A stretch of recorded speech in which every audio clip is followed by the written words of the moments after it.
everyone, welcome back. I'm Michael Sandler, your host on Inspire Nation. If you've ever wanted greater health, energy, and longevity, then do we have the Run for Your Life show for you. Today I'll be talking with Dr. Mark Cucuzzella, professor at West Virginia University School of Medicine, the owner of the first minimalist running and walking shoe store, a distinguished mountaineer, Air Force Athlete of the Year, and the author of a brilliant new book on walking, running, and life, Run for Your Life.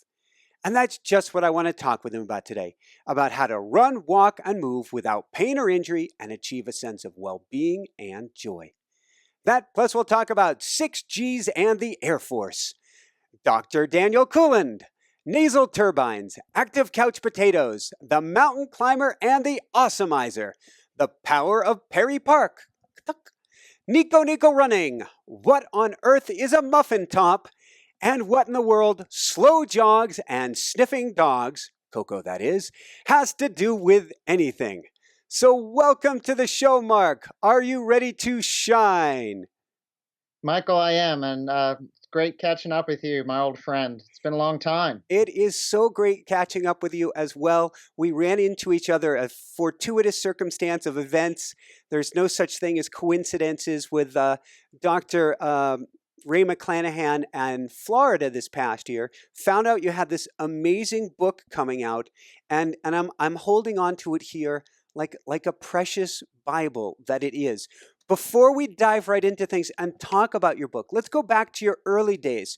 What was running like for you in your early teens? In my teens, I was just a kid. I loved running as a teen, even as a preteen, before they lined us up in races. I'm 51, a couple weeks away from 52. I think we're about the same generation, Michael. So, we played neighborhood tag. And if we had one of those step counters on, it would be like the Kenyan kid running to school 3 or 4 miles. But we covered the neighborhood in these games and, on our bicycles. Then they lined me up in races when I stopped growing for football, and I became a runner. But then it was kind of mixed after that because, growing bodies and distance running, especially if you don't understand it, no one did then. We just looked at training methods that adults and high-level runners were doing, but, it took its toll and injuries set in. So it's frustrating if you're a kid and you can't do what you love to do from injuries. Yeah, even depression starts setting in, when you want to be out there with your teammates. So I went through the goods and the bads of running until, I was almost ready to hang it up at about the year 2000. So let's talk about that. And if we go back in time, two interesting synchronicities. First off, it sounds like you got a lot of long distance training, or what they would call LSD training or LDS training, long steady distance LSD training on the golf course. And I was a caddy twice a day. From like the ages 11 to 13, 1 to 2 bags, mile after mile. I didn't know that was actually training. Oh, I think it is. I don't know if you've ever played golf over in the old country like Ireland or Scotland, and they don't have carts over there. But you look at the caddies, and they're usually these very senior folks, they're because they know every blade of grass on the course, and they're little Irishmen. But man, these guys, they can carry like a Westerner's golf bag, and I carry like 6 clubs because I don't like to carry a lot of stuff. But the average American now has the whole living room in there.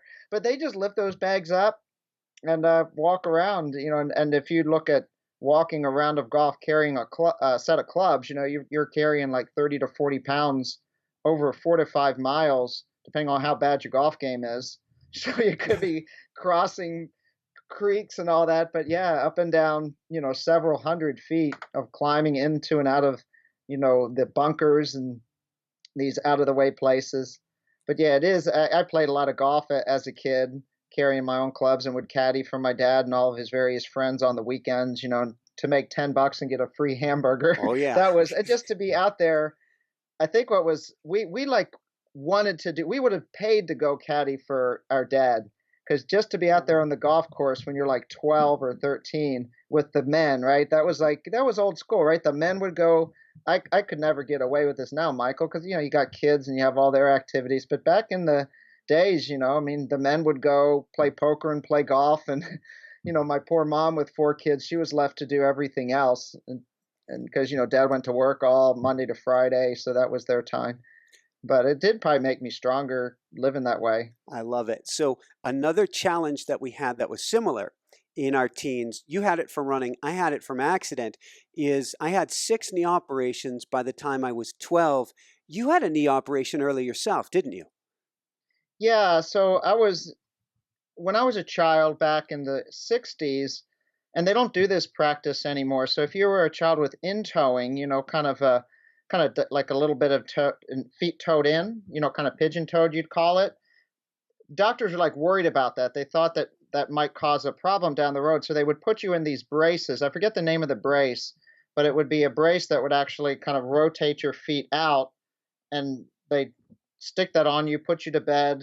And my parents said I was like ADD before, they just sedated all the kids with stuff. Yep. But I would be with my dad would tell stories about with these braces on my legs, how I would try to like eject myself out of the crib. I would be like trying to escape. But what that did was that rotated my tibia, which is the lower leg bone. So I had this really bad rotation of my tibia, and the patellar tendon and the kneecap attaches to that. So my kneecap kept sliding lateral to the outside, dislocating, partially dislocating, causing a lot of pain. So I had to get a procedure to release all that tendinous tissue to try to realign the patella. So that really set me back quite a bit. And that luckily they don't do that. They just let kids develop as they are, unless they really have a true pathology. But that was a common bracing of children in the 60s and 70s. I did a lot of research for barefoot running years ago and met many Native American moms or grandmas or even great grandmas when I was talking to them about moccasins and what the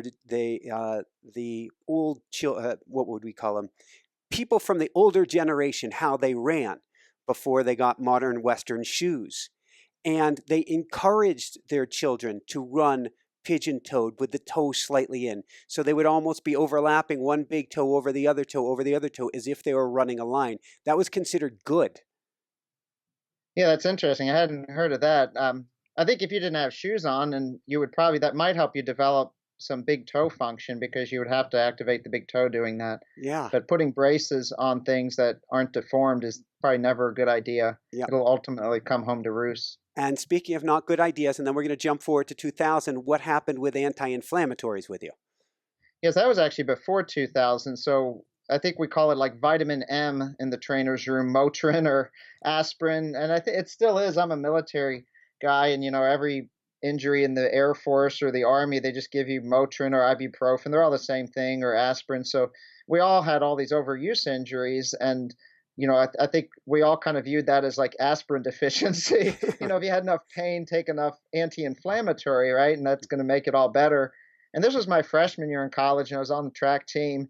And I'm like, why do I feel so horrible? Am I undertrained? Am I overtrained? I just can't, I'm like, can't keep up. Something is wrong, and I couldn't figure it out. And I had this kind of gnawing feeling in my gut, but I didn't know what that was. And I'm a knucklehead. I'm like 18-year-old college freshman living in the dorm, probably even having some beer too, so you don't know what that's doing. But so my roommate's dad was a pharmacist, and my roommate looks at me one night, and I look like, I don't know if you can see, if anything in this room looks like a sheet. And I was explaining my symptoms, and so he calls his dad, and is he taking any medicines? And I mentioned the aspirins or the ibuprofens. I think he had a couple of them. He's like, oh my gosh, he better go in and get his blood count checked, because he could have a bleed in his gut. And I went into the student health and walked in, and they took my blood. My hemoglobin was in the sixes, six something, and hematocrit was like right at 20, which is, less than half of a blood volume. But I'd compensated, so this was going on a long time. So they sent me right over. That was my first experience of being a hospital patient, and in those days they made you drink. It was called a barium swallow. So you had to drink this chalky stuff, and you look, for all the holes that are everywhere. But it took me a while to recover, I think, just physically from that, because my body was in such an iron deficiency, because you're losing all that iron, the stress that put just to get to the point where I was, running through this, trying to go to practice with half my blood volume. But, as kids, we were pretty tough. It just tells you the mind can pull off a lot of stuff. And then it's actually reassuring when wow, something actually was wrong. It's not just me. my 10K time's getting slower because I don't have any oxygen carrying capacity. Good Lord, you're That was my running on. last ibuprofen, needless to say. I've not put any of those drugs into my body. And let me guess, you don't regularly recommend them to your patients. Negative, negative. The only time I would recommend one of those types of medications is if you have something that's just a short term, pain that's going to, you just want to go away. Say you wake up and you've got just some crushing headache and you know that one ibuprofen pill is going to make that go away and you can go to work. Sure, take one ibuprofen pill.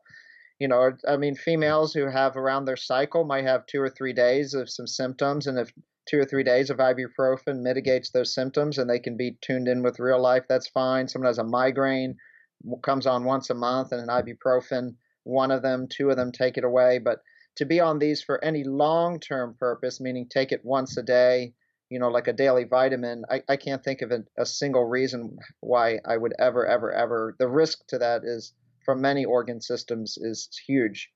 And I'm so glad I caught that advice years ago because I used to get the Costco Big. jugs of these things, 500 or 1,000, because, well, I was an endurance athlete. That's what you do. So, speaking of endurance athlete and pain, as we start to get into walking and running, what happened to your big toes in 2000? Yeah, so my big toes, this was just a progressive problem over the years. So we all, and you know the whole journey of shoes, Michael, your journey into barefoot running. So we all squeezed into standard running shoes, dress shoes, athletic shoes, track spikes, Mhm. which look like ballet slippers. So we spent, and you're issued shoes, you're given shoes, and you're just squeezing into whatever shoe it is, and you never put any thought into that really. I didn't think much about it. If I could squeeze my foot into it, must be good. But my toe started to bend in, it started to look like a shoe, like a modern shoe, with the pointed in the middle. And then I was just getting all kinds of injuries, and I didn't make the connection between my foot and all the knee injuries, plantar fascia, Achilles injuries, but my foot couldn't stabilize. And I went into our orthopedist, and I hadn't really thought that was that big an issue because everyone's feet kind of look like that, your toes squished. But he did an x-ray of my foot, and that first toe joint had all these arthritis. It didn't bend at all. It had basically kind of fused into that position, which made just movement difficult. So had an operation to take some of the bone out, straighten the toe a little bit, but the muscles are so overstretched so that the toe tends to go right back in the same position. But got a little mobility out of it. Yeah. But I don't know if the operation really did much mechanically to my foot other than it made me think about the foot. So after that operation, a few months later, I felt like I wanted to learn how to run again. So I started to read about running mechanics, footwear. We did, I mean, in medical school, Michael, we learned absolutely nothing on these topics, and probably worse than nothing because as doctors, we're kind of felt like we're meant to be authoritative on things. So what we're told is, well, of course, a foot needs support by arch supports. We're told things that are actually wrong, and we push this stuff out. If you have an injury, take ibuprofen. It's better to know nothing Yeah. and just ask your grandparents what to do, honestly, with overuse injuries. So, yeah, it was I mean, that was year 2000. And, I think one of your first barefoot books came about 2004, maybe Uh, 2005? 2009. So a Nine. little while later. We'd been writing Yeah. about it a little bit before that. Well, I'm fascinated. You go into at least back then you went into an orthopod's office and you'd look at the skeletal chart on the wall, and it was based off of modern cadavers, and so you would actually see the big toe pointing in as if that's natural. Yeah, we all thought that's normal, right? I mean, that's the way the big toe is. And, our good friend Ray McClanahan, he enlightened me. I didn't really understand. I came across his video. It's called Natural Foot Health. We could link it on the show notes. That was one of his first videos. I don't know how I came across that. It was before my store, and I was like, "Holy cow, that makes so much sense." And then I called him up. I think he had some prototypes of these things called Correcttoes, Yep. which space your toes, and that thing saved my life. I was like, I put those things on my feet, and it held my big toes straight, and now my foot could behave like a spring again, which it was meant to be. But without that device, I don't think I would have progressed the way I did because I wouldn't have had anything to kind of get my toe back into the right position that I could actually wear in a shoe while running. You could use yoga toes, different things like that, pedicure things, but they don't fit in your shoes. but he was so far ahead of his time, and he's gone through, the same thing all of us did. Your whole field kind of, with contempt thinks you're crazy and says you're wrong, and then they start to think about it, do it. Ray's now embraced by his profession as an innovator.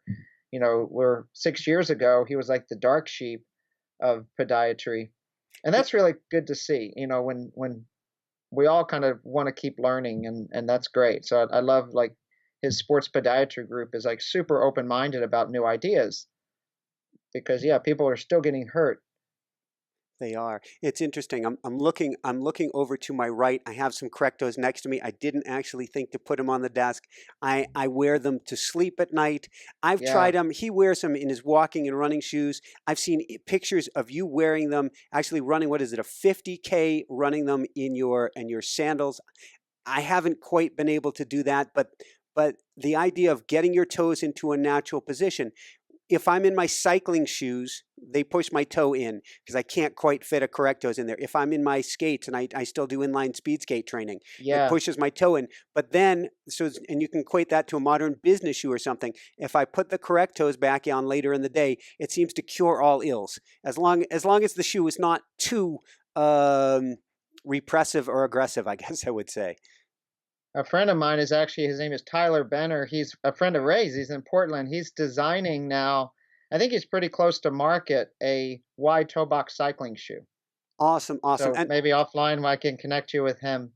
Super innovative guy, and beautiful prototype. It looks like a foot, right? A cycling shoe that actually looks like a human foot, and it's Ray approved. So if it's, on Ray's website, yes. they're like Correcttoes approved shoes. It's tough to make that short list of shoes that would fit a normal human foot. And this is going to show my insanity a little bit because we geek out on this stuff because it's all about health. This is, if we can Yeah, if you can't create health walk, from the ground on you're up. screwed.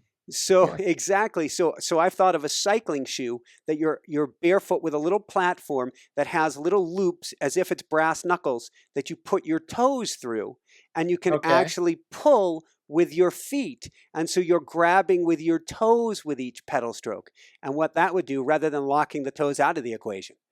It would kind of activate them. Yeah. Yeah, yeah. I don't know. There's so many things. There's a paper called Flat Pedal Manifesto, also. So we're all convinced that you need to be locked in. But if you go, like, see a lot of the people just cruising around the cities, they Mhm. don't want their feet like locked in a pedal, because they're hopping on and off. They want to be like skateboarder style, right? Just be much more free and liberated. So I think you can learn how to ride without all that toe clip stuff. So maybe you don't even need a cycling shoe. Just get your skateboard shoe, maybe something a little stiffer, and a flat pedal, like a platform beach cruiser kind of pedal. And unless you're in the Tour de France, I think you could, the power mechanics of that, if done right, are pretty damn close, if you read this paper, if not better than having your foot locked in a clip, which, for people like myself, Yeah. or, maybe yourself, Michael, just there's this freedom of, just, if things are not locked in somehow, that make whatever it is more enjoyable. And that's, people ask, why do I run barefoot or in sandals? It's actually slower than putting on a shoe, but it's something that's just fun, right? Feeling your feet in the grass and Absolutely. smooth pavement, all, it's just weird. It's just, that's why I do it. So let's go It's from fun. there. We're talking about freedom. Let's talk about what the human body was intended to do. Because we're told when we get older, we're told we're not supposed to run, we're not meant to run, don't walk too much, and even don't do squats, don't do deep bends, be careful how you lift. Is our body meant to be fragile?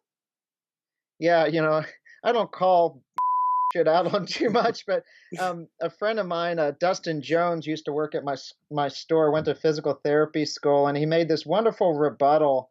So last week, Reader's Digest had an article, and we could find that one and link it. That it was like the 10 exercises not to do after age 50, Oh and it's pretty no. much like every exercise I do and recommend. Yeah, like deadlifts, squats, burpees. Mhm. Like, why would you not? I mean, those are the things, your capacity to lift heavy weights might go down a bit, but you want to fight back the tide. If you stop doing these things, you can get all scientific-y about it, but it's called sarcopenia.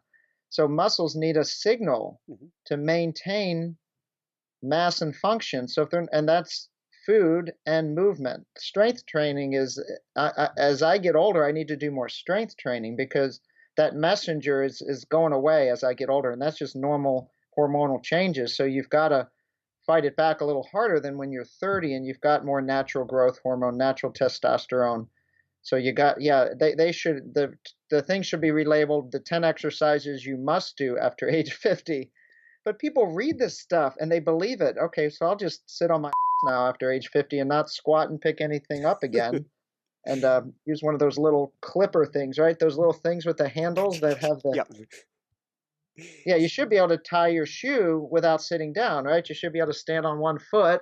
I'm doing it right now. Just grab your shoe and, pull it on and off while you're balancing on one foot. So, with that said, are we born to run? And what did Dr. Daniel Lieberman find out about this? Yeah, gosh, I mean, we're born to run, we're born to walk.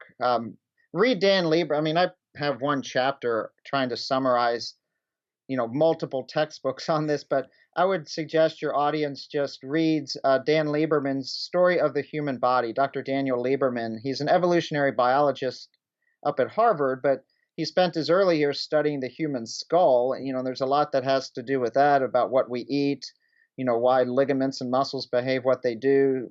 But he wrote that seminal article in Nature, cover article called Born to Run, which wasn't about barefoot, but it was about all the evolutionary adaptations that his theory, the persistence hunting theory, was for humans to survive in these certain contexts, they needed to be able to outrun the animal because there was evidence that human beings were eating the meat of animals to really sustain a massive human brain before they had weapons to kill them. So they had to have some way to be able to run them down.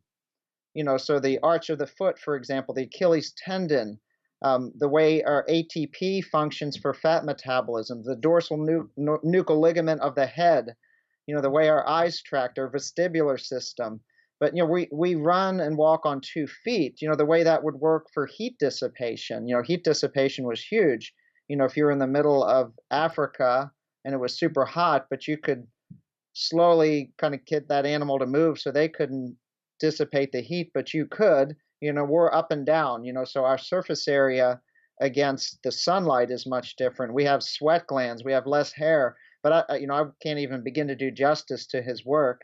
But read that article, is a great one. It's called Born to Run. It's in Nature. And then he went on later to study the Kenyan children and those that had been brought up with shoes and those that had been brought up barefoot. And then he showed the foot strike patterns.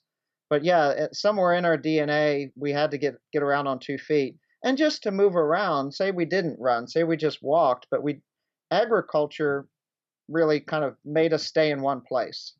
So for better or worse, when agriculture came into play, that domesticated us because you couldn't move.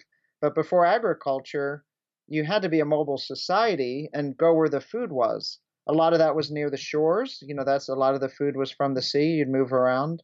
But his work is amazing. Just read it. It's science and a lot of adaptations to why we have chronic disease now, which he calls mismatch.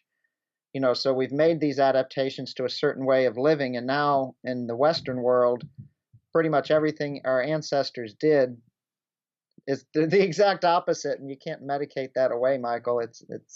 It's sad. Well, let's talk about that today and see what we can do to help, because the mismatch begins with we evolved to run, to walk, to remain active, and as you say, we were born to conserve energy. Yes. And those two are in conflict. One of the biggest conflicts, this thing I'm hopping up and down in here that I'm continuously jumping out of through the day. I have a standing desk set up too for my coach for athletic performance. I try to sit at least some of the time, but I'm constantly bouncing up and about. Why will this thing kill me?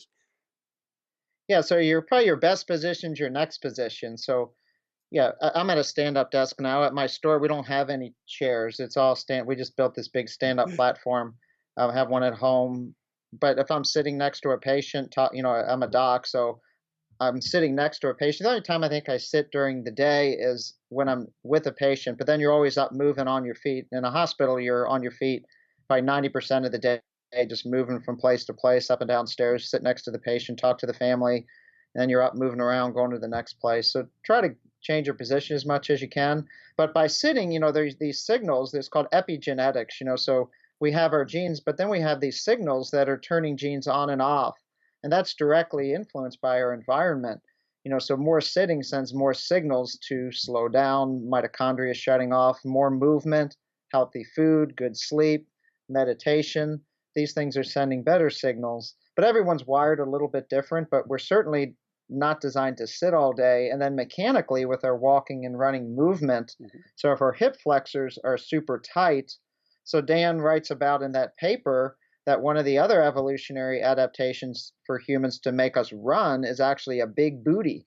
It's called the gluteus maximus, because if you look at running beings, which is basically humans, we have a highly developed glute maximus. In a normal human, a non-zoo human, a zoo human is sitting down all day. But if you look at anyone in an ancestral type of living situation, they're someone not confined to chairs, whether they're a farmer, they're a hunter-gatherer, they all, or a sprinter, someone who's a football player, an athlete, dancers, they all have well-developed glutes, and that helps us run and jump.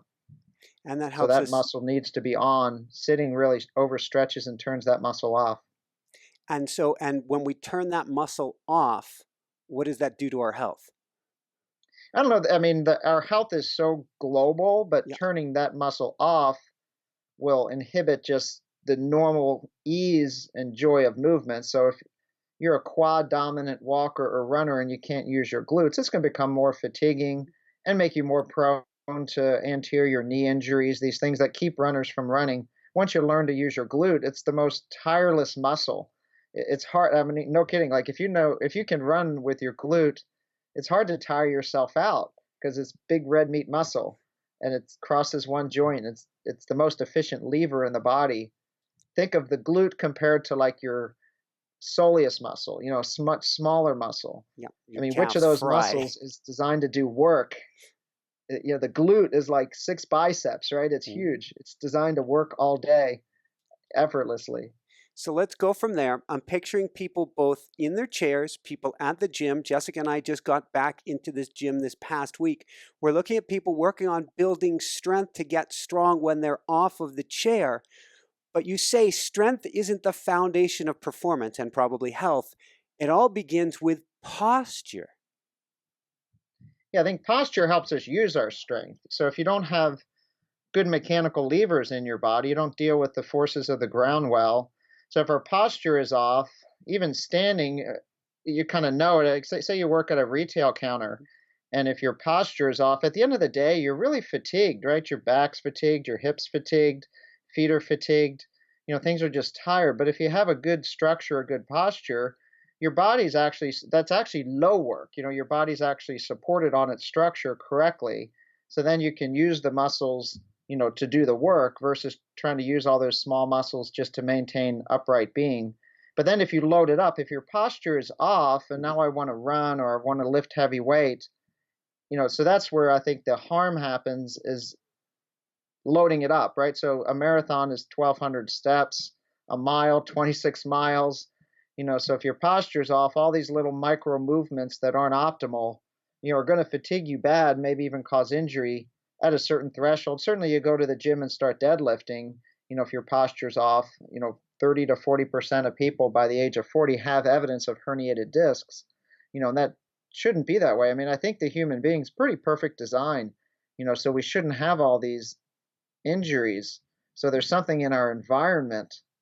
So if 30 to 40% of a class is failing, 60%, 70% when we look at obesity and overweight. So 70% of the population's overweight.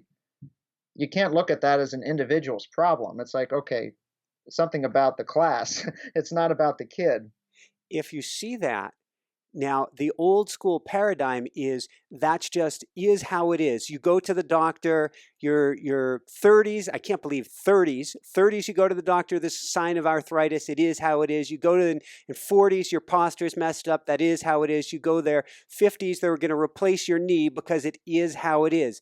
Tell me it ain't how it ain't, and we can do something about it. We're not stuck with the it is how it is. Exactly. So, I mean, Eliud Kipchoge said this. He just ran a 2:01 marathon, and I'd like to hang out with Unbelievable. him. He must be like Yoda, because they say, he goes and lives up in E10 with his runners. Very Spartan living when he's training. He's like sleeping on a mat, with the guy no one knows, right? And he's Eliud Kipchoge, world record holder. But they had a wonderful New York Times article before he ran that 2:01 just about him Mhm. and the way he lives. And he said this. They say he never says the same thing twice. Like he has all of this stuff. It'll come out of him, and you're like, wow. It's like Phil Maffetone, who's another, just amazing friend and innovator in health and sport. We just did a course together this weekend. But he said the best time to have planted a tree was 25 years ago, but the next best time is today. So Amen. that's we all right. You got something. I mean, you've had life-threatening injuries. Mhm. You have a rod in your femur.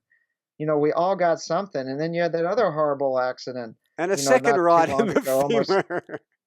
Almost died, and they had to evac you out.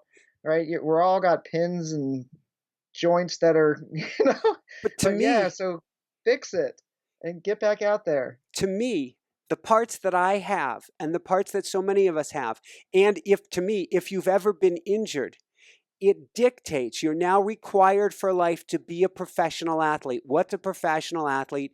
A natural, moving, walking, or running, or jumping, or climbing human being. You are no longer allowed to sit on the sidelines once you've been injured.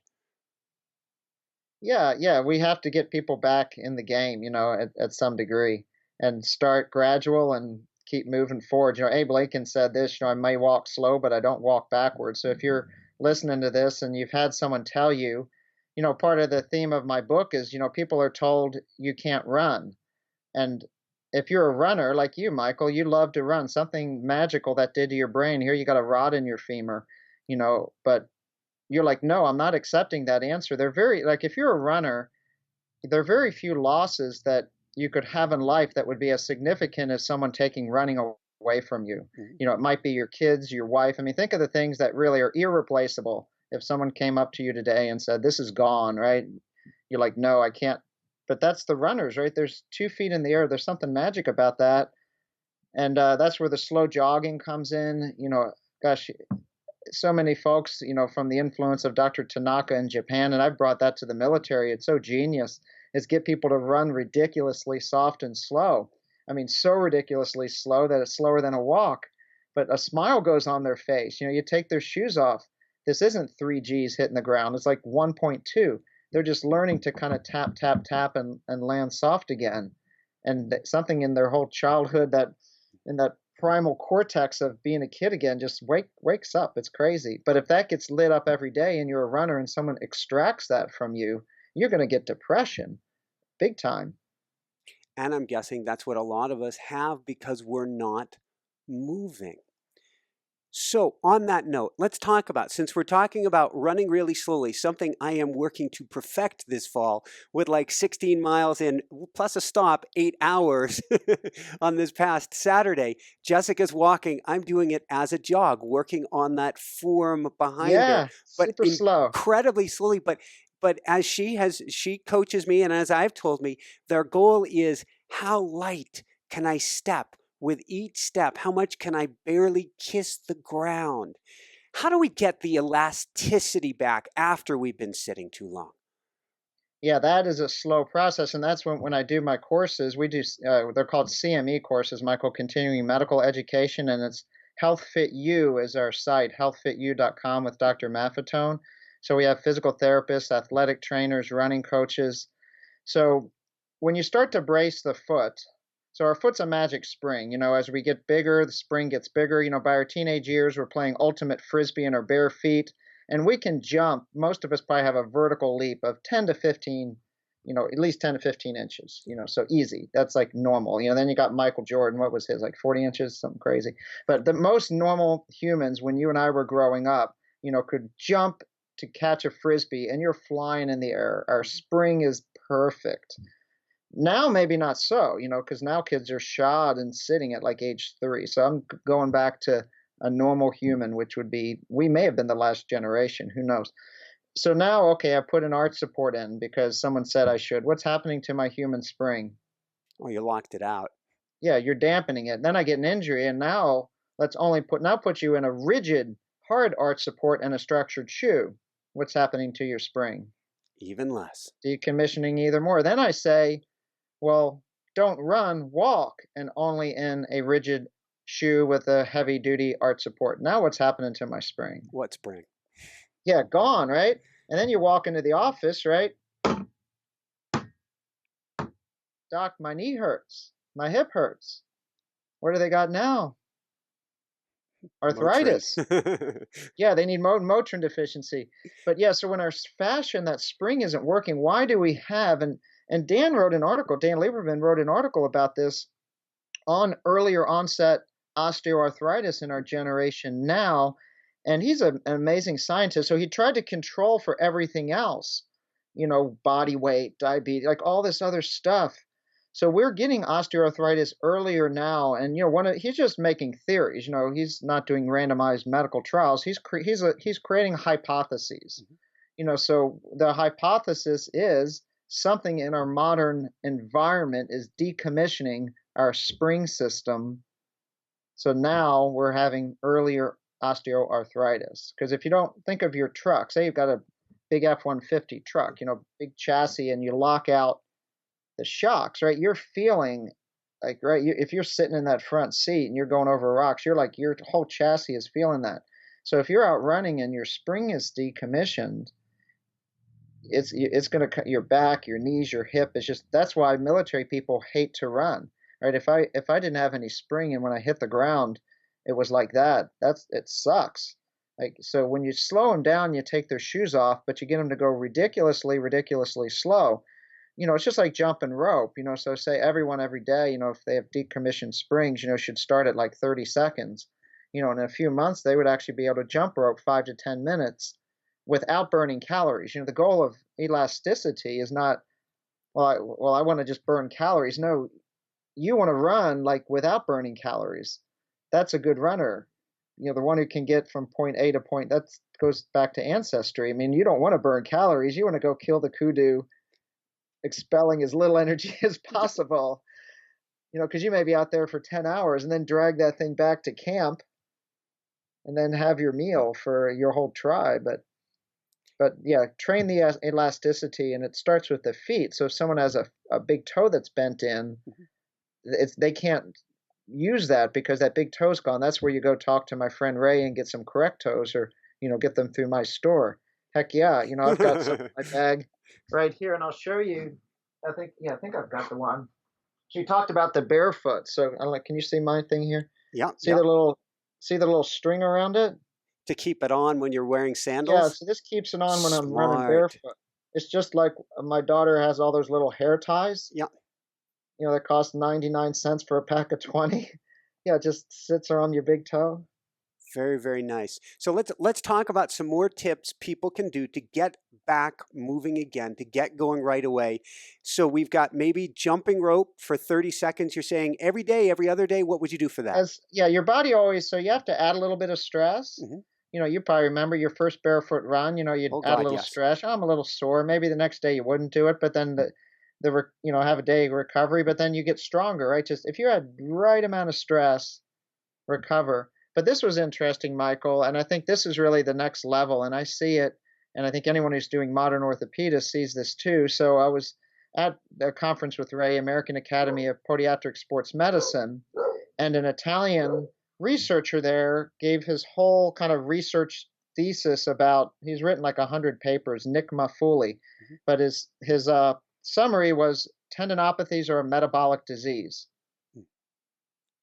Wow. So let's talk a little bit about that. So if you are inflamed, diabetic, pre-diabetic, high insulin levels, all the things that travel with all these modern illnesses, things just hurt. You can't heal. You can't recover. And, they're getting ultrasounds, they're icing it, orthotics, they're getting all these treatments. But if your body's inflamed, it was really cool for him to actually say that, and he actually had all the weird pathways. I'm a family doc, I'm a GP. He had all the different hormonal pathways and insulin growth factors and all this, you know, prostaglandins and things. But the bottom line is, if you're not metabolically healthy, it's very difficult to heal tissue. So I don't know if you've seen that working with people. If they just fix their diet, like their plantar fasciitis goes away, their joint pains go away, and I don't promise people this, but, if they have that as a big problem, I'll focus on that even before the foot, because no kidding, if they fix that problem, the risk of a heart attack goes down, and no one's died of plantar fasciitis. So how fast are you going to drag the sugar away from them? People sometimes, if they're aware of something, they're all in. And just like quitting smoking, some people, if they know it's going to kill them, and they saw, if they believe in God, like they were there, right? They got admitted to the hospital with chest pain. They had that moment of decision, and those people usually will quit it quickly because it's like, whoa, I see it. It's highly addictive, and other people, it's like trying to get them off of opiates or tobacco. They need a gentle entry in. So I think there's more than one road to Rome with getting people off of sugar, but give them permission to go all in and stop it, because I think some of the standard nutritional advice, I'd say some, probably most, is not based on science. And think of addiction, and I think everyone would universally agree, if they look at the science, that the dopamine response of sugar is similar, if not more, than cocaine and all these other substances. So if I tell alcoholism, dopamine, immediate reward, that's the chemical. So if I told, someone who was a tobacco user, a heroin user, an alcoholic, well, why don't you just do this in moderation? On Saturday, you can go and have some, it's okay. Moderation's fine. How would that work for an alcoholic? Probably not. At least according to the majority of the experts, not so well. Yeah, it's not going to work. So I just get the patient to answer for themselves. Are you an abstainer or a moderator? And if there's someone who can have like one chunk of chocolate and stop, then they're the one who could gradually cut back. But if they're like, no, once I have, one cookie, the whole damn thing. So then they decide, but they need to be aware that they're not weird or weak. Like they think they're weak. Well, I can't just stop with one cookie. No, you're normal. You're like, that's the brain, right? So if you can't stop at one cookie, what should you never eat again? The cookie. Yeah, just say, and you make it so simple for people. And like, I'll put a sign up in the patient room. Like, say, if you were in my hospital, Michael, and you were allergic to peanuts, what sign would I have on the door? Do not bring peanuts in this room. Do not bring peanuts in the room, right? So, you get people to laugh about it. Okay, you're a type 2 diabetic, you're sugar addicted. And when you have sugar, your sugar goes off the rails. What should you never eat again? Yeah, sugar. Sugar, right? Absolutely. You have the little caution, diabetic in room, no sugar. And they have to go that route. And you see people regain weight, right? As soon as you go off the wagon, Christmas holidays, stress, you name it. We all have it. But I think what I'll tell the folks who've responded to low carbohydrate diets, which is the majority if they do it right, because that's the problem with all the diabetics, is insulin resistance and high insulin levels. Okay, it was Christmas, they gained 20 pounds, went to the dark side, it's okay. But if they know there's a wagon to get back on, they have hope. But if they've tried everything and they're so confused, and then they just don't know what to do. But if people will lose 30 or 40 pounds without being hungry on a low carb diet and lost their job. Think of the country music songs we have out here in West Virginia. Yeah. Right. It's life. So let's go from there and getting out sugar, low carb diets. Let's talk about the diet of the breath. Do we need to breathe more? And if so, how do we want to do this? Oh gosh, yeah, we spent, a good portion of one of our workshops at this weekend's conference on breathing, because, if we don't breathe correctly, so our oxygen delivery system is directly related to our breathing patterns, because we breathe in oxygen and we breathe out carbon dioxide. And when people are stressed, Michael, and you see this too, they breathe faster, right? They breathe through their chest. And when we breathe faster, like if anyone listening out there wanted to feel lightheaded, I would ask them to just breathe as fast as they can. But their oxygen level would stay fine if we had one of those little pulse ox clips. But we're blowing off carbon dioxide. So the offloading of oxygen to our tissues and to our brain, to our heart, to the mitochondria, which are going to make the energy, is related to carbon dioxide levels. So we want those levels to rise naturally. Mhm. So if we want our pulse to slow down, we want to figure the problem out. You want to get rid of the acidosis because you just ran up a hill and yeah, you got a little acidotic. We've all been there.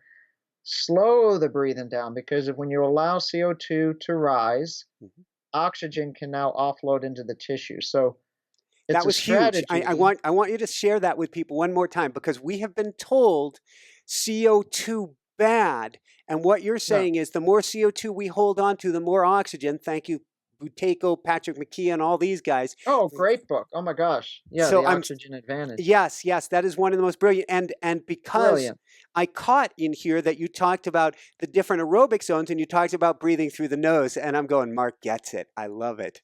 Yeah, there's a picture. It was on the little blog letsrun.com did after this year's Boston. So I have this kind of crazy streak of 30 years of running a marathon under 3 hours. And I missed by 4 minutes at Boston this year, but I have another chance in a few weeks. But it was the most horrendous weather day, I think, in the history of the race. And if you look at that picture, I have this, it looks like I have a nose ring.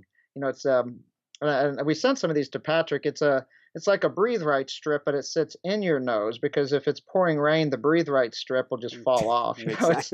It's a disaster. So it's just this little dilator it just holds your nasal passages open a little bit more, so you can actually breathe with a little less air resistance. So that's like legal breath doping, maybe. So but I guess that's legal. It's a little piece of plastic, nothing more than that. But When yeah, I you was got to chill. I breathe through my nose, maybe until like 3 miles to go. Like maybe in a marathon is 26 miles, maybe at about 3 miles to go, you're just like whatever can get you to the finish. At that point, you're not really focusing on chilling it because the goal of running is relaxing.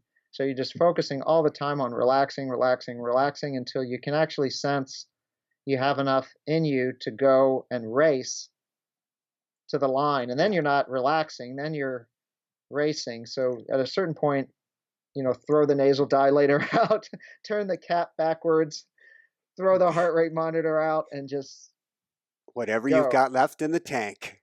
Yeah, whatever you got left in the tank, and then it's your brain.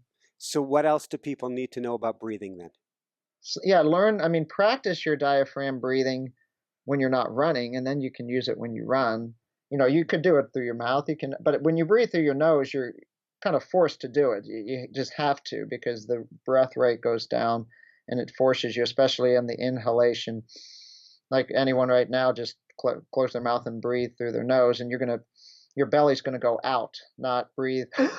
Belly, chest go up. That's thoracic breathing. Is if I breathe in, my chest rises. Most of the emphysema patients we see, Michael, that's how they breathe, and they panic, and then they breathe faster, which makes them panic more, and then they end up in the ER, and then they get albuterol, which makes them breathe faster because it's a stimulant, and it's just a vicious toilet bowl of doom and, until because they're struggling and they're panicked with good reason, right? They feel like they can't get air, but when they learn how to slow their breathing down, it gives them a secret weapon, and then they're not panicked. So just like any training, if you know there's a way out, then they're not freaking and panicking.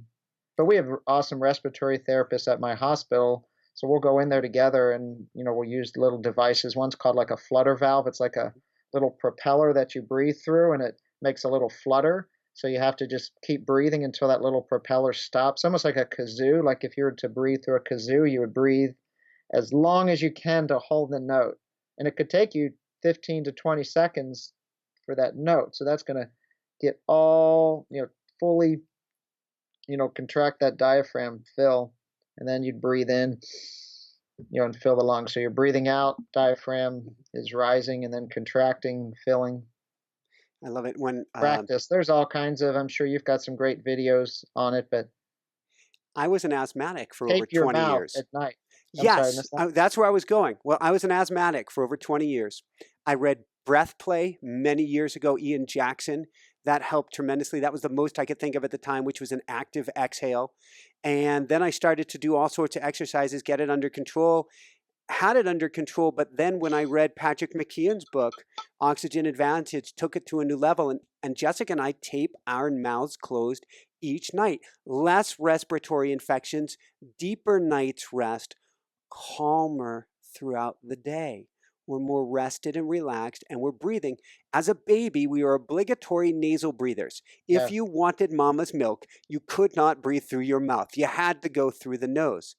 It's only once we got those respiratory infections. Look at any animal today. It's a panic response. If they're running from danger or sick, that's the only time they're going in the mouth. And we actually do something fun. My friend and I, we host running camps for youth. So I'm not sure if it's in Patrick's book, but so a recovery run is you basically just want to chill out and release parasympathetic hormones. So, and they have a good time with this. So we get some athletic tape and we tape their mouths and we go slow jog for like 10 minutes. I love it. With their mouth. And the hardest thing for the kids is not to talk for 10 minutes. So I think that's kind of cool too. So we'll go in the woods, tape their mouth, and they've got to like listen to something, right? But if they can't run 10 minutes slow with their mouth closed, they don't know how to do a recovery run. So it's just convincing them that, okay, it's okay to like be at this super, super slow level. That's your recovery day is slow as molasses, and that's good. So Because let's they all go. want to run too hard on recovery days. And that's something you have a beautiful section. We won't have time to cover that today, but I absolutely love your book. I want to recommend everybody, even if you're especially if you're just a walker, get Run for Life, or if you're going to get back into walking. But you have a whole section on training zones and like me, on building the aerobic system, on building the mitochondria strong, on building the capillary mechanism. But the last topic I really want to cover right here is something I've been geeking out on so much lately, and I just was looking at my metrics right before the show, heart rate variability, and the exercises I've been doing. And I've been doing a tool through Heart Math, and each morning focusing on my breath and working on heart coherence, a way of measuring heart rate variability, and what it has done for my stress levels. Yeah, so I use heart rate variability too, just as a guide. So are you using a strap in the morning and just So like 3 minutes and just seeing what you are? I'm using an earlobe sensor, and I use Okay. an app and a tool from HeartMath called M-Wave. They also have a device called Inner Balance, which is a Bluetooth device with your phone. And I can watch my breath on the Okay, you're screen. doing it kind of real time. Yeah, I'm yeah. doing it real time and working to focus on a slow breath. I actually focus on a breath wheel, and slow and controlled breath and quieting the mind, because it'll show you what's called heart coherence. And the more I can let go of my thoughts and focus on that breath, the more I get into a higher state of heart coherence and a higher state, which has to do with heart rate variability and higher state. The more I do that, the calmer I am, not just through the exercise, but throughout the day. Now I have a heart rate variability monitor on my Vivo Active 3 watch by Garmin here, which measures my Hmm. real-time stress levels. The more I'm practicing a heart rate variability exercise each morning, and I realize I'm a scientific group of one here, but the more that I practice this, the lower my stress levels go throughout the day. And so it will measure your total daily stress level. It's an approximate, I'm guessing at best. But the more I've been doing HRV, the lower and lower it's getting, which I have to believe means great things for the entire cardiovascular system.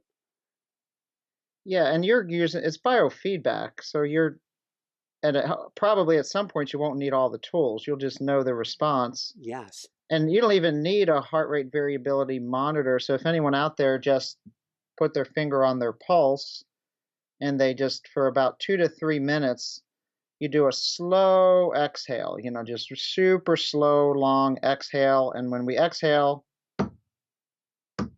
you're going to see that beat start to space out. Mhm. And as you inhale,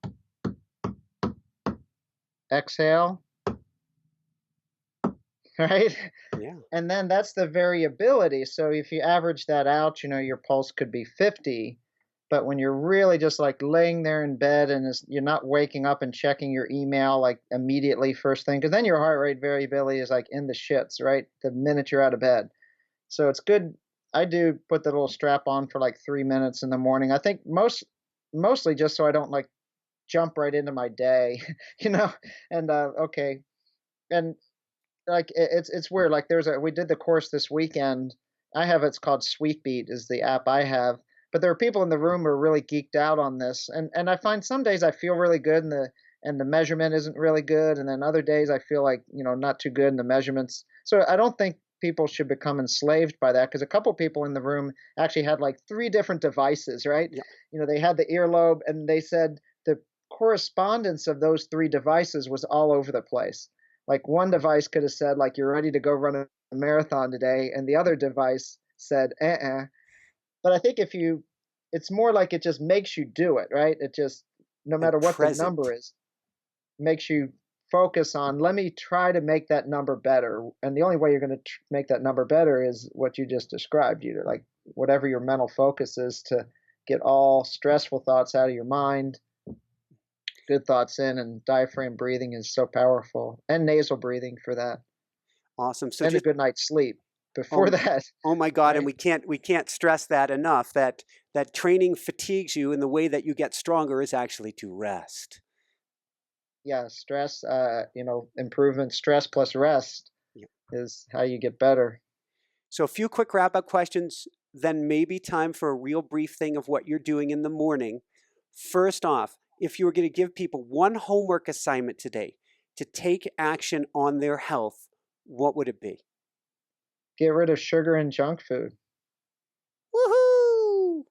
And most people know what junk food is, but probably there is a lot of hidden junk food. So people think like white bagels or, frozen yogurt or smoothies they get at a Jamba Juice, which are just loaded with sugar. So I think you just got to be a little smart about what junk food is, but really any of the simple processed sugars in a modern world, like we're talking about, we're in 2018 now, my state has 38% obesity, so that's a big problem. So we got to look at that.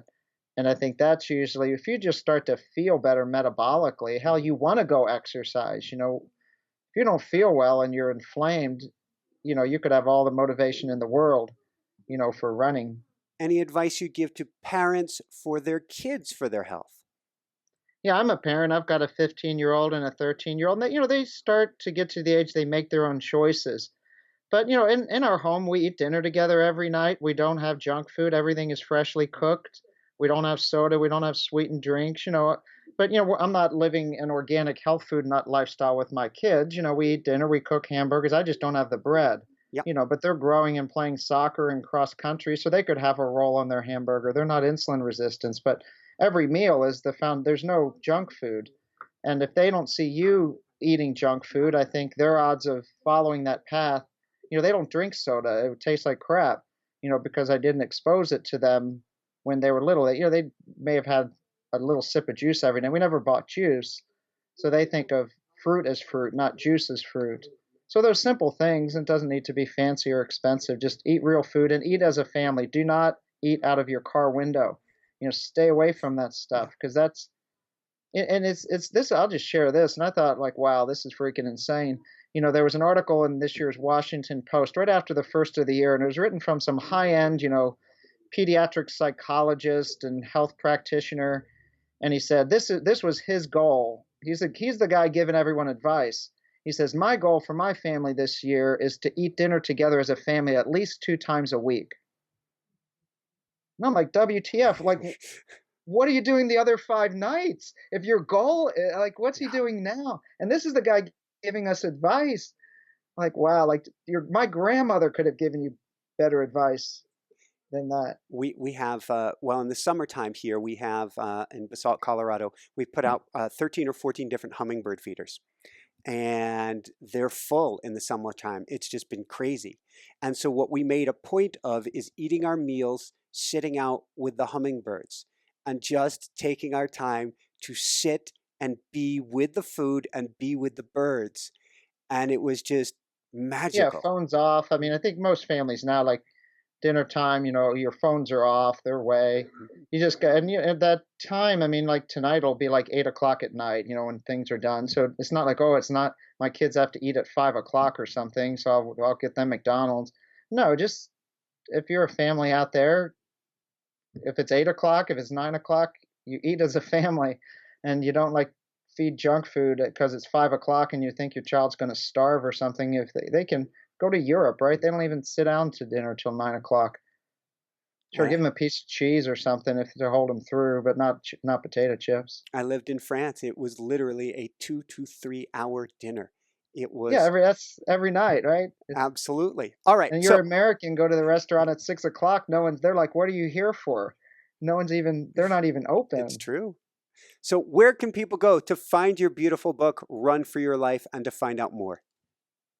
Yeah, so I would recommend the first place to go is to my store, tworiverstreads.com, Mhm. because we're a small, locally owned, all local employees running retail store. Those type of places, whether it's a running store, a bookstore, a little local restaurant, support those kinds of stores. So we have an offer on our website, tworiverstreads.com, Mhm. that if you get a pair of shoes from us for $130 value, we'll give you the book on a for what it's worth. If you want me to sign it, I'll sign it. But we'll throw the book in there for you. But you're supporting a small retail store, even if you live in Nebraska or someplace. You could support if you don't have a small locally owned and operated store. So that would be the first place I'd say. If you need a pair of shoes, minimal shoes, dress shoes that won't jack your feet up, go there.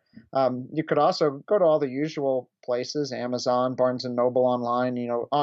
We have a website, Michael, runforyourlifebook.com.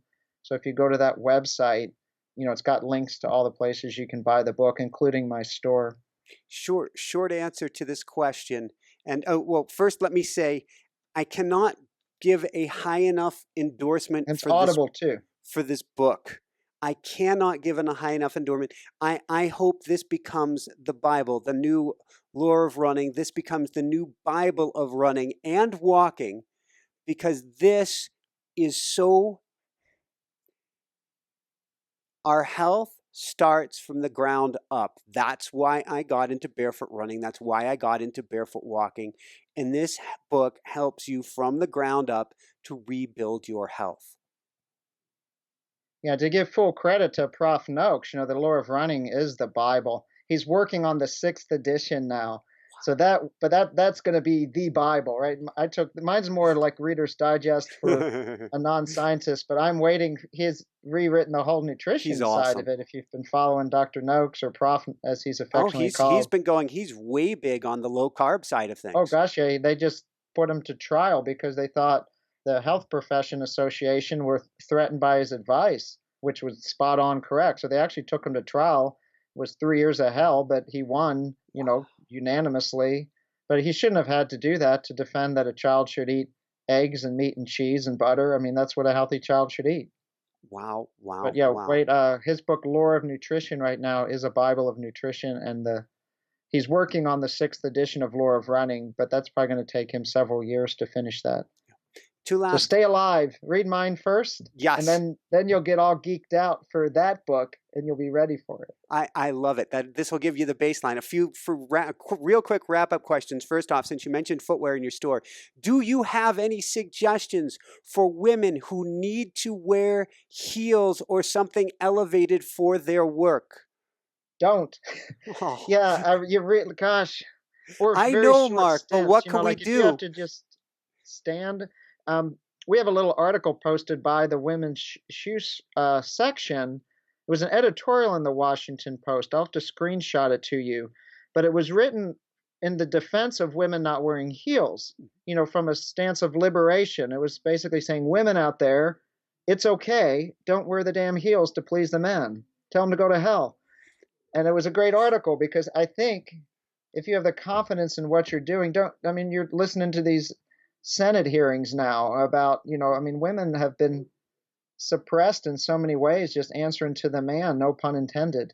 So you don't have to. If you want to, fine, but wear them for very short periods of time and then, walk. You see the ladies at the weddings, right? The ones who are actually dancing, Take the, the the shoes off. shoes are on and all the bridesmaids, right? The shoes are gone. After they've walked back down the aisle, they're like, this sucks, right? And when the party starts, even the Hollywood, right? You'll always see at those post Hollywood Mhm. uh, Academy, like they're either wearing Converse or they're barefoot at all these post-Hollywood parties. I love it. So, any last words of wisdom you want to share with people before you do a really brief exercise with us? No, I think we've gone over some of the basics. Read the book slowly, and I have a list of about 40 other books in that book that I think you should read. If you like anything I had to say, it's like an introduction to everything, aging in one chapter, but gosh, you could spend a lifetime studying aging. It'll have books that, wow, I'm interested in this nutrition topic. Go read Nina Teicholz or Gary Taubes, and then 6 months later, come back and you're like, holy cow, Beautiful. So then, it's all wrong, and you're like, oh my gosh, yeah. well, that's the cool thing, and I'm guessing you're in the same camp as me, which is what we think we know today, we're completely willing to throw out tomorrow. Which Tim Noakes is probably talking about overwatering people, for example, to throw out tomorrow and say, wait, there's new information that's come along. We've learned more now. Yeah, and probably, like everything, probably half of what's in my book is wrong. We just don't know what half is right. So I've We do said the all best we kinds of can. stuff that's wrong. So you give it your best shot. I feel from the time I started the book 5 years ago, everything that I've put in that book has only been more validated by the science and human experience. So that was the only good news of it. If I started this book 5 years ago and now, oh man, that white bread is actually good for you, I'd be like, shoot, I got to rewrite or that barefoot thing. That was just a fad, right? Like, right, Michael? Our feet really that are weak. human Wait a foot, sec. that's just a wasted 26 bones and 36 joints. We don't need that anymore. It's like the appendix, which actually does have a purpose. We won't go into that. But, oh my God, we could go so many directions right here. We may well have to have you back. All right, first and last, to end this, you had a morning routine. Is that what you wanted to share with us briefly? Yes, I have a morning routine, and it's kind of like a relaxation mobility routine. Wake up, put the coffee pot on, and I'll spend maybe 1 to 2 minutes just gently foam rolling my quads, hip flexors a little bit, move to the calves, gastroc soleus. Those for me are the areas that just tend to get a little sticky and tight, so nice massage of that fascia. As we get older, one of the main inhibitors of running and walking is lack of hip extension. So I'll do an exercise it's called happy hips. It's kind of like a windshield wiper, super slow, and that, for about a minute or so on that. And then I'll move to a different little exercise called the happy penguin, which again, something kind of opening up my hips a little bit, because when you sleep, you tend to sleep in a ball, you're kind of curled up. So again, that sitting position, probably for most of us, wake up in the morning, you're on your side, you're kind of curled up. So everything I'm doing is kind of going opposite, try to get a little more extension and open the hips up. And then there's a position, it's called a double-legged, double-arm Turkish get-up. So I'll be like Indian style sitting, kind of with one leg internal and the other leg external rotation, and I'll kind of just bridge up, and contract the glutes, so it kind of opens the hips. Go back down, bridge up, and then you rotate a little upper body, but it's a super slow movement, but it just completely unlocks the hips because you're in internal rotation, then you switch it, external rotation, super slow, wakes the glutes up. And then I'll do that, they call it that, kind of the child's pose yoga. You kind of go down and kind of back up, kind of like a cat, just gentle. I mean, whatever kind of it takes you. I'll do that and then drink my coffee. But that takes, I don't know, 5 minutes probably. But like if I don't do that, I think the day's kind of screwed up. And I don't need any, like if I'm traveling, same thing, right? If I don't have a foam roller, there'll be a wine bottle or something. I like my red wine. So there'll be something I can roll. My water bottle, I carry this thing with me if I'm traveling. Just anything just to kind of roll that fascia out. But everyone should find their routine that isn't too complex, because I think if it's too complex, if it's 10 exercises, you won't do it. Pick like 3 or 4, but opening the hips up every day, keeping internal rotation of the hips is key, because those joint capsules get stiff as we get older. Beautiful. Keep them Gumby. Ooh, I like it. And you're going to challenge me because I want to do more. I'm seeing how I'm going to progress for my running for the next year and for my cycling as well. And I think a big piece of that has to do, first off, there's some more elasticity to be gained. But most importantly, I get to open up my hips more. And Yeah, hips and are key. and That's so the engine working room. that first thing in the morning. Yeah, then I think then the rest of your movements in the day are better. So if you're unlocked to start your day, then you go walk around work, you're not locked in. Beautiful. Super important.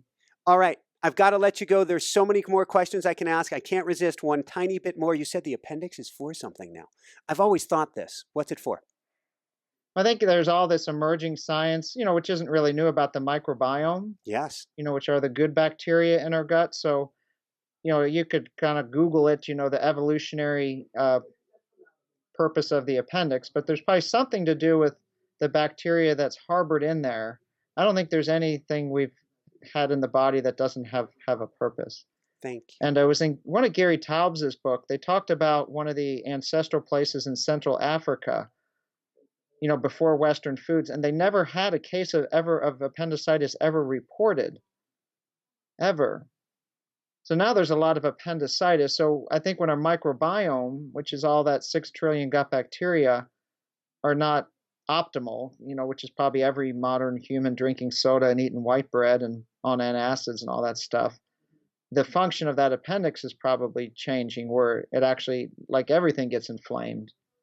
But that was interesting when I read that. Wow, this healthy society that doesn't have chronic diseases wouldn't even know what appendicitis was. They don't, and that was with surgeons there and stuff. It wasn't like they were just missing it. Yeah. It wasn't a problem, just like back pain. So Awesome. there's a lot. Maybe it is worthless. I don't know, but I think to discard it. And there was just a pretty large report out showing that antibiotic therapy can treat 2/3 of cases of appendicitis, not surgery. So there's something that was like done, right? Appendicitis, take it out, right? That's the decided, but maybe not true. So with everything in science, as soon as someone says it's settled, it's not true. So I don't know. We'll know more in 10 years. Awesome. Thank you so much for being on the Thank show, you, Mark. Michael. This has A been privilege to be fantastic. on Inspire Nation. So for everyone out there, this is Michael Sandler saying, be well, have fun, get Run for Your Life, and begin running or walking for your life today and shine bright. Woohoo! Right on. Thank you. That was fun. Thank you so much, Mark. Everything that you have to share is candy, and I think it needs to be heard. Thanks so much for watching. If you enjoyed it, be sure to like below. Also, leave your comments. Have some real fun with it. Subscribe to our channel where you're going to get more great videos, more interviews coming up. And check out our website, inspirenationshow.com. That's where you'll find tips, blogs, information, videos you won't find anywhere else, and useful and helpful resources to really help you kickstart your life and to shine bright. Thanks so much again. Thank you for your support. Like, comment, subscribe. See the website. Thanks so much and have fun. Of course, shine bright. Woohoo!